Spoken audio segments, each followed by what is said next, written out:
You guys still here? Me too. I mean, I got kicked out of the house for the rest of this week, so we have to film by the pool here.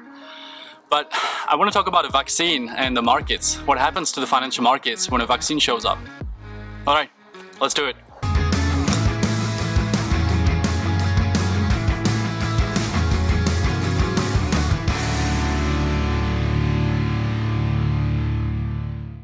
What happened yesterday? I mean, the S&P 500 regained the highs that we saw back in mid-February before the pandemic started. So is that the same market? You know, you have this massive stimulus unleashed by the Fed and the government waging war with a historic recession and a pandemic, right? You have more than 10 million unemployed people in the United States. And yet the market's basically telling you that there's nothing to see here. In fact, let's look at a chart here that I want to show you that kind of talks about the quality of the market that we have right now, right? So the red line is the S&P 500.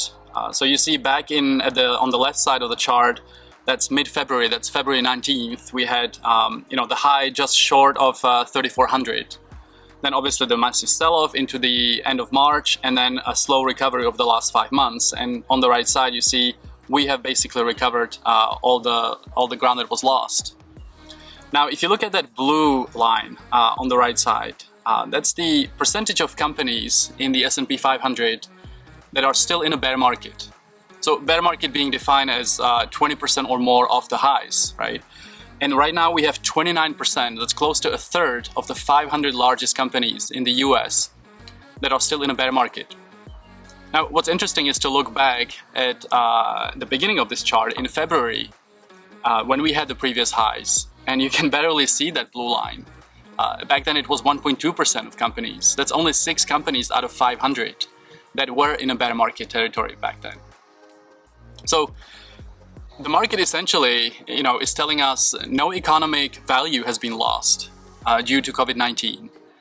And in effect, we have transferred a third of value from a third of companies in the United States, the 500 largest companies, into a handful of leaders in the tech sector. Right. So the question now is, if and when a vaccine shows up, what is that going to do to the market? The basic core assumption is that the market is just going to rip, right? Everything is just back to normal. And so I'm here today to challenge that assumption, and we're going to go through 4 different scenarios of what might potentially happen when a vaccine shows up. Scenario number 1, a new taper tantrum. Now, if you haven't heard the term taper tantrum, Google taper tantrum 2013, because that's exactly what happened 7 years ago. Now, if a successful vaccine shows up tomorrow, suddenly policymakers will shift their attention from the massive stimulus they unleashed on the economy and the pandemic to stopping that and potentially reducing it, right? The balance sheet, the Fed's balance sheet right now is at $7 trillion. It was only at $5 trillion in March. And so what happened basically over the last 5 months is the Fed flooded the market with liquidity, started buying treasuries, but not only treasuries, they bought corporate debt, high yield, which is unprecedented. That's never happened before, right? And so obviously the investors followed the Fed. The investors piled up in the same assets, which pushed the yields down. And with fixed income yields so low, there's only TINA, right? TINA stands for there is no alternative. TINA. So TINA is basically let's put the money in the stock market because there is no other alternative. The fixed income is so low because of the Fed standing there and buying and hoovering all the paper in the market that we'll just put the money in the stock market.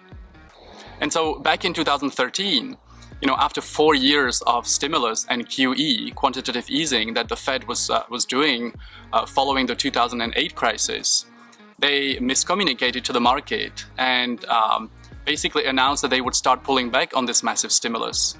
And that completely freaked out fixed income. The yields started rising, that crashed the stock market, and we had this huge volatility event. And so the potential for this to happening again, depending on how well this pause in the stimulus is executed, is definitely here. Okay, scenario number 2, a big value stocks revival, right? Right now, what's dominating the market is the growth stocks at the detriment of the value, right? You have all the tech companies, the companies that really benefit from us working from home, shopping online, think about Amazon, Zoom, Netflix, all the streaming services, just anything that really helps you live in in sort of a virtual lifestyle, right?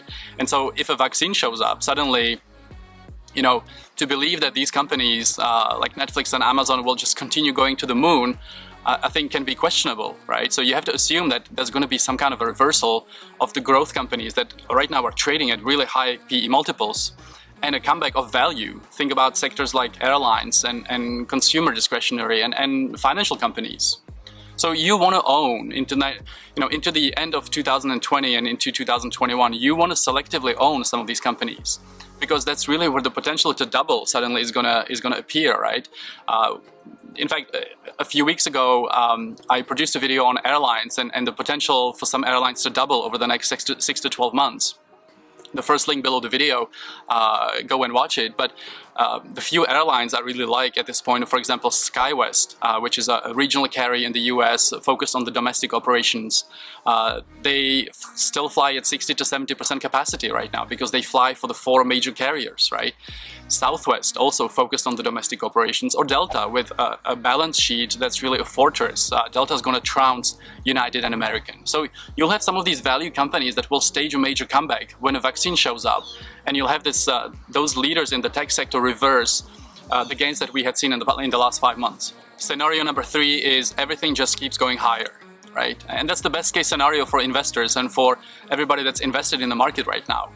So in a situation where a vaccine shows up tomorrow and you have the Fed and the government come up and say, hey, we're still going to be here, we're not going to be reducing the stimulus, we'll take care of the balance sheet sometime in the future. And by the way, once you start QE, once you start these waves of quantitative easing that we had seen since 2009, it's really hard to stop, right? And unemployment will take time to decrease below 10% again.